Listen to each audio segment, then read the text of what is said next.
Nagbabala ang pulisya sa publiko ukol sa paggamit ng open pipe na tambutso bilang alternatibong pampaingay sa bagong taon. Alamin yan sa report ni Paul Hernandez.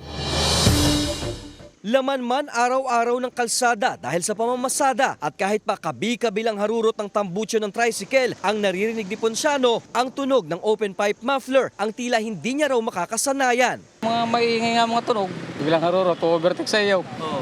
Maingay. Ang ingay raw kasi nito labis na nakakabulahaw pero ginagawa pa rin ito lalo na ng ilang nagmomotorsiklo tuwing magpapalit ang taon. Babala ngayon ng pulisya, iwasan ang gumamit ng open pipe na tambutso. May ibang alternatibo naman daw na pampaingay. Nakaka-istorbo din po yan sa mga babayan natin.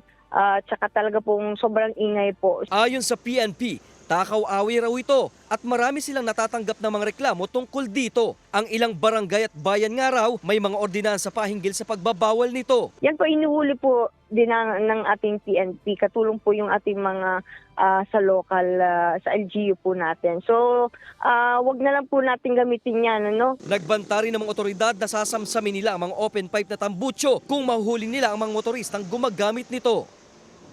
Kasama si Buhay Adante Jr., Paul Hernandez, Balitang Southern Tagalog.